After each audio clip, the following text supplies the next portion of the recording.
Johann Berg Gudmundsson almost took the roof of Turf Moor with a late equaliser to force a draw against champions-elect Manchester City.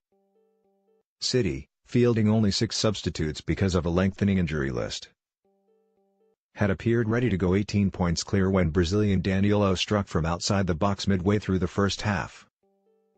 Plenty of chances were missed on both sides in the second period, most notably when Raheem Sterling missed a sitter from 3 yards to make the game safe for City, until Gudmundsson got goal side of Kyle Walker to volley Matt Loden's cross after 82 minutes. Burnley, 4-4-2, Pope 6.5, Bardsley 5, Loden 45 6.5, Long 6, Me 7, Taylor 6.5, Gudmundsson 7.5, Cork 6, Westwood 6, Lennon 6, Barnes 5, Vokes 5.5 subs, Liniga, GK, Nkaudu, Westwood, Wells, Arfield, O'Neill goal, Gudmundsson 82 booked, Long. Cork, Me, Barnes Man City, 4-3-3, Ederson 7, Walker 6, Company 6, Otamendi 7, Danilo 7.5, De Bruyne 8, Fernandinho 6.5. Gundogan 7, Silva 6.5, Aguero 6.5, Sterling 6.5, Diaz 74 5.5, subs, Bravo, GK, Laporte, Adrabioyo, Zinchenko. Touré goal, Danilo 22 booked, Gundogan referee, Martin Atkinson 6.5. Even though the Clarets still haven't won a game in 2018, they will regard a point as success, given that City forced 13 corners and had more than 70% possession. Though a draw surely won't stop City being crowned champions in May, there were maybe a few signs that their 10th game in 35 days had caught up with them. Before Gudmundsson's goal, Ederson had done well to keep his side ahead by tipping an Aaron Lennon shot onto the bar. Guardiola added skipper Vincent Kompany, Danilo and Bernardo Silva to the starting lineup that beat West Brom 3-0 on Wednesday, with record signing Aymeric Laporte on the bench. Missing were David Silva, hip, John Stones, ill, besides longer-term casualties Leroy Sane, ankle, Phil Foden, ankle, and Benjamin Mendy. Gabriel Jesus and Fabian Delph, all out with knee injuries. For Burnley, 8 games without a win since December. Sean Dyche named an attacking side with 2 strikers, Sam Vokes and Ashley Barnes. Company's return meant City had an extra asset, physically having complained of rough treatment in recent games. In the Belgians' first aerial challenge, Ashley Barnes was left grounded. Sam Vokes and Phil Bardsley then sought treatment following City's first corner. A Dyche tactic to break up play perhaps? It was a styled start to the game. City took 15 minutes to carve out a good opening when Kompany flung himself at a deflected Bernardo Silva cross but made contact with Burnley keeper Nick Pope instead of the ball. But having successfully navigated the opening 22 minutes, Burnley's defence went mysteriously AWOL for Danilo to score.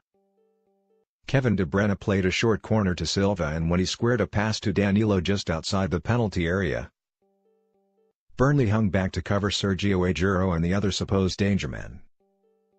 Given space and time, Ashley Barnes was closest to him and he didn't rush forward. Danilo had no problem firing into the top corner. Although it will be hailed as a great strike, most Premier League players would have the ability to capitalise on the time and space he was given.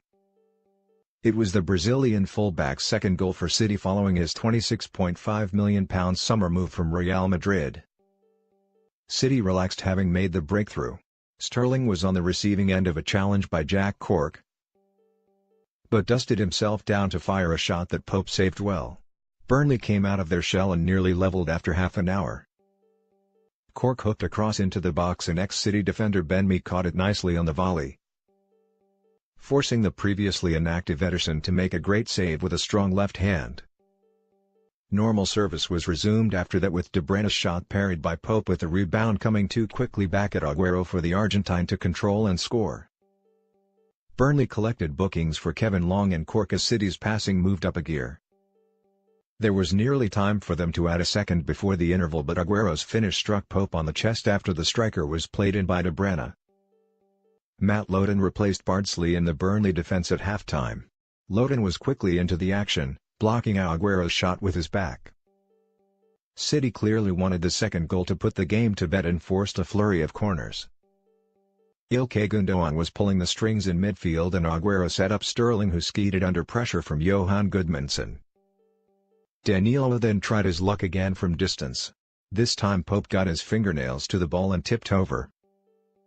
Burnley's opportunities were few and far between, but when Gundogan was booked for a daft foul on Aaron Lennon, Gudmundsson swung a brilliant free kick into the box. Three Claret players got in behind City, who defended a high line, and Sam Vokes and me seemed to almost get in each other's way as the ball evaded both of them. Midway through the second half, the home side went even closer. A brief stumble by Kompany allowed Gudmundsson a free run on the left.